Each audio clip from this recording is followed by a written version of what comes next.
북의 오늘을 구석구석 들여다보는 북녘 돋보기입니다.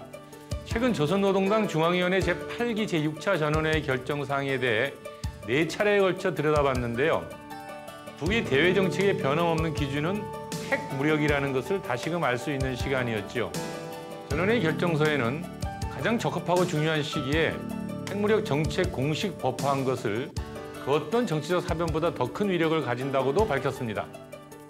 이 핵무력 정책을 법으로 못 박은 것을 말하는 거죠. 향후 북의 핵무력이 강화되고 또 실제 사용하는 데 있어서도 아주 중요한 기준이 될 것 같은데요. 오늘은 북의 핵무력 법화의 의미와 그 내용을 들여다보겠습니다. 7차 회의에서는 당과 국가의 주요 정책들을 실현하는 데서 주요한 의의를 가지는 법적 무기들을 마련하였습니다. 특히 전체 조선인민의 총회에 의하여 국가 핵무력 정책과 관련한 법령을 채택한 것은 국가 방위 수단으로서 전쟁 억제력을 법적으로 가지게 되었음을 내외에 선포한 특기할 사변으로 됩니다.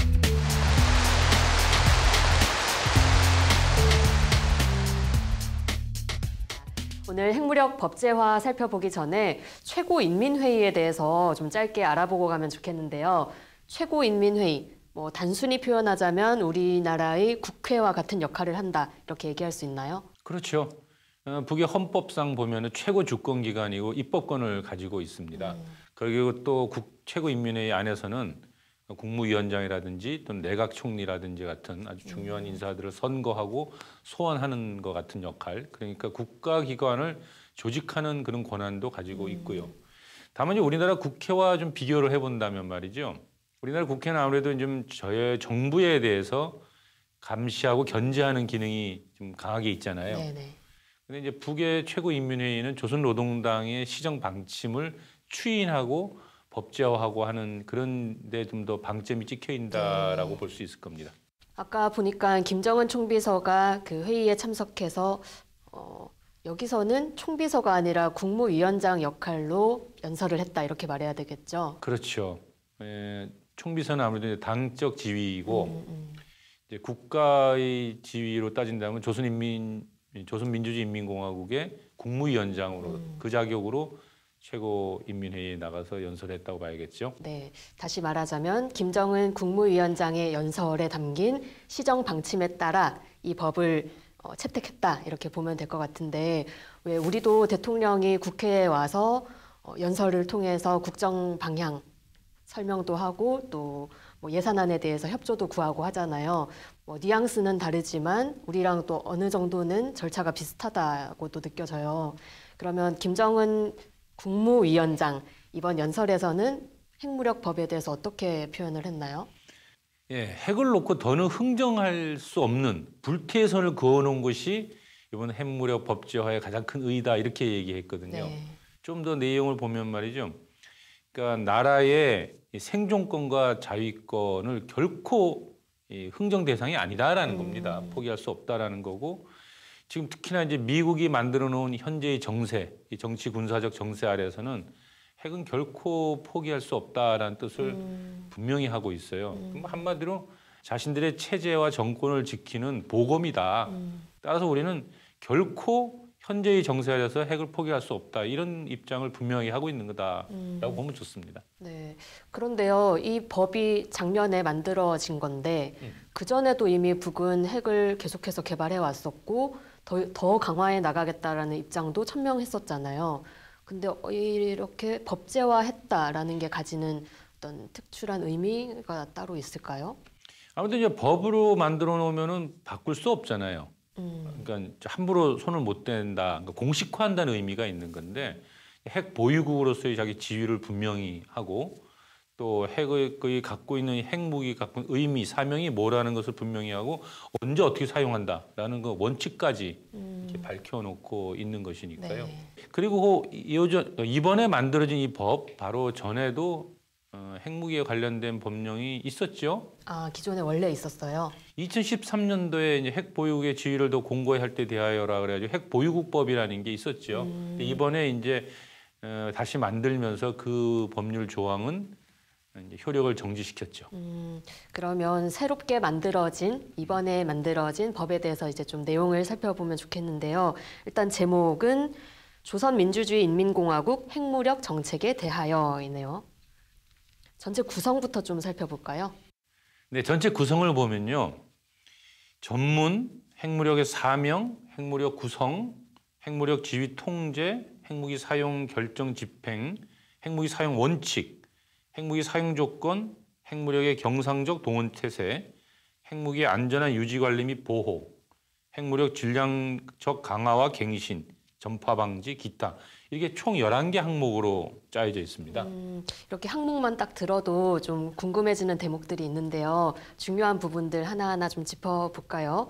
일단 전문에는 뭐 기본적으로 핵에 대한 입장이라던가 이 법의 목적 이런 게 서술되겠죠. 예, 이렇게 정리하면 좋을 것 같아요. 그러니까 핵이라고 하는 것은 핵무력은 북의 체제 보장 수단이고 체제의 안정적인 이 발전, 체제를 지켜내는 것이 수단이 분명치 않으면 결코 핵은 포기할 수 없다라는 것을 전문의 그 내용을 담고 있습니다. 네. 그리고 이제 이렇게 핵 정책을 공개한다거나 또는 핵무기 사용 법적 규제를 이렇게 분명히 밝히고 있는 것은 그것은 이제 핵의 사용에 있어서 핵 전쟁의 위험을 줄이기 위한 것이다라고 그 입장을 분명히 밝히고 있는 것이죠. 이게 법으로 만든다는 게 쓰기 위해서 만드는 거다라고 생각을 했는데 막상은 핵전쟁을 막고 세계 안정을 보장하기 위해서 법제화하는 거다라고 하니까 조금 의외다 싶기도 한데요. 조금 또 다른 항도 살펴보겠습니다. 일단 첫째 항이 핵무력 사명이라고 돼 있어요. 사명, 무엇을 위한 핵이다. 어떻게 규정하고 있나요? 아무래도 이제 사명은 전쟁 억제력이다라고 보는 것이죠. 이제 뭐 강한 핵보유국가를 공격할 수 없을 것이다라고 하는 전쟁 억제력이라는 게 있고 작전적 사명이라고 하는 것은 제2의 사명으로 또 두고 있는 것이죠. 뭐냐면 그러나 공격을 받았을 경우에 상대를 공격할 수 있다라고 하는 이제 공격적 사명에 대해서도 밝히고 있습니다. 네, 이 3항에는요 지휘 통제 내용이 또 나옵니다. 지휘 통제, 아무래도 김정은 국무위원장이 지휘하고 통제한다 이런 내용일 것 같은데요. 그렇죠. 그러니까 김정은 국무위원장이 핵 무력에 대해서 모든 결정권을 갖는다. 그 사람만이 갖는다. 이런 뜻을 분명히 하고 있고요. 그리고 그 김정은 그 국무위원장을 보좌하는 이제 국가 핵무력 지휘기구가 있다라는 거예요. 그 지휘기구는 보좌한다. 이런 뜻을 정확하게 밝히고 있습니다. 그럼 그 지휘기구라는 건 뭐 군대를 의미하는 거예요? 분명치는 않습니다. 군대 기구를 말하는 것인지 아니면 따로 별도로 둔다는 것인지에 대해서는. 이 3항, 지금 얘기하고 있는 지휘 통제 부문에 눈길이 가는 게 좀 있는데요. 국가 핵무력에 대한 지휘 통제 체계, 금방 말한 그 체계가 적대 세력의 공격으로 위험에 처하는 경우 사전에 결정된 방안에 따라 자동적으로 즉시 핵타격이 단행된다. 이런 문항이 있더라고요. 이게 좀 구체적으로 어떤 의미일까요? 그러니까 지도부가 공격을 받아서 아주 심각한 위험에 빠지거나 지휘 불능의 상태에 처한다 할지라도 법적으로 자동으로 그 공격을 한 상대에게 그 원점을 핵 공격을 할 수 있다라는 것을 분명히 한 것이겠죠.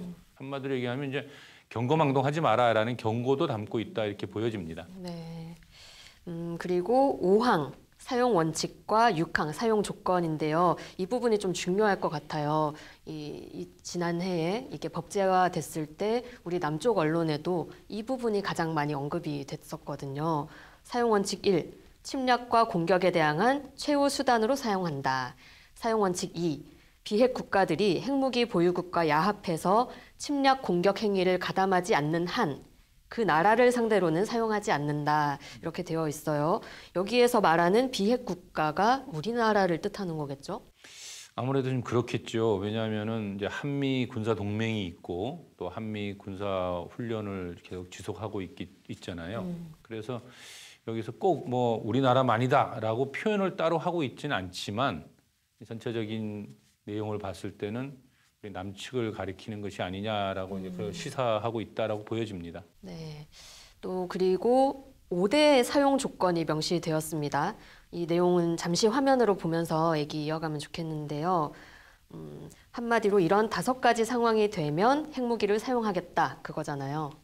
그 5대 조건을 자세히 들여다보면 알겠지만 어떤 경우에도 핵을 사용한다라는 뜻이 지금 강하게 깔려 있는 것 같아요.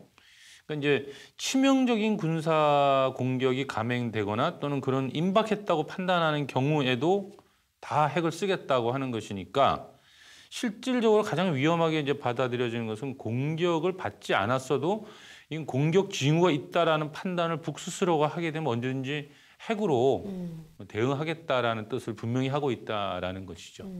이게 확실히 좀 위협적으로 들리거든요. 우리 이렇게 결정했다. 그럼에도 불구하고 너네가 공격한다면 각오해라. 이런 선언처럼 느껴지기도 하고요. 아무래도 그래서 이렇게 법제화하고 이런 내용을 또 공개하는 건가 싶기도 하고요. 네, 그게 핵이 갖고 있는 이제 억제력이다라고 표현하는 것이겠죠. 네. 또 눈에 띄는 항이 있는데요. 9항, 핵무력의 질량적 강화와 개선. 이거는 앞으로도 계속 핵무력에 대해서 강화, 업그레이드 하겠다. 이렇게 천명하는 거죠. 그러니까 이제 외부로부터 오는 이제 핵 위협과 국제 관계 속에서 이제 주로 그 핵무력에 대해서 태세가 어떻게 변화하는가에 대한 상응하는 조치로 끊임없이 이제 핵무력을 질량적으로 개발 발전시켜 나가겠다라는 거예요. 질적으로 양적으로 이렇게 다르게 표현한다면 이제 핵무기에 대한 소형화, 경량화, 다종화 그리고 정밀화 이렇게 얘기하고 있거든요. 네.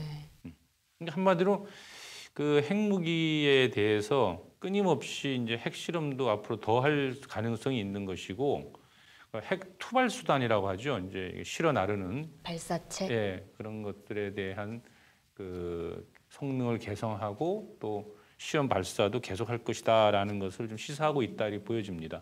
네, 소형화, 경량화, 다종화, 정밀화. 그럼 앞으로 북의 이 핵 강화도 이 네 가지 방향으로 갈 거다.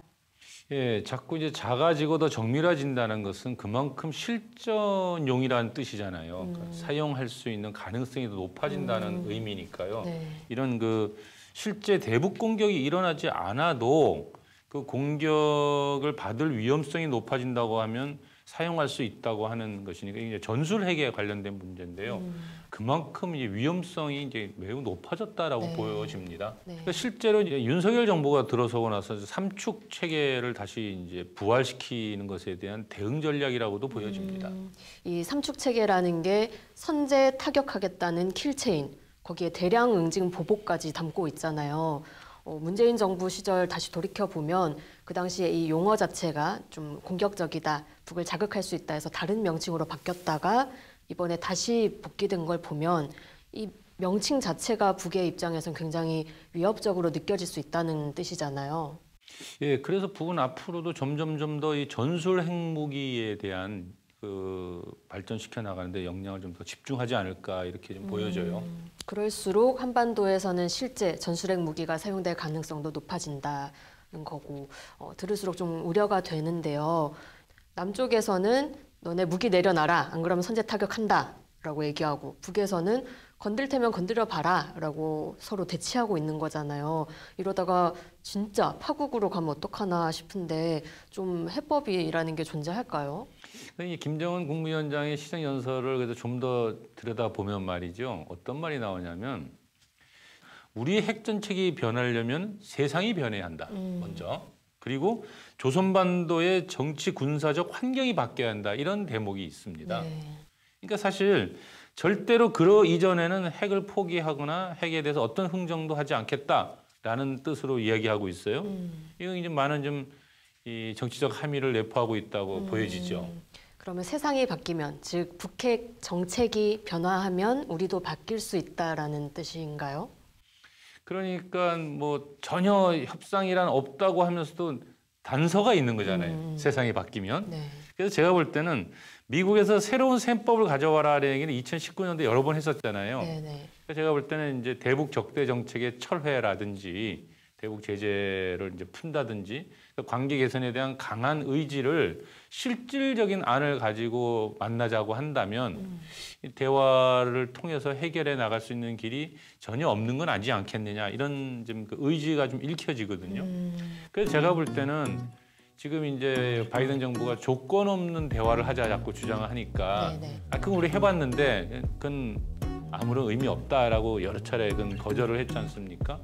그러니까 이제 대북 정책을 적대시 정책을 철회한다라든지 하는 것들을 실질적으로 이제 안을 가지고 만날 것을 제안하면은 뭐 전혀 대화의 방이 막혀 있는 건 아니지 않겠느냐라고 저는 생각합니다. 네.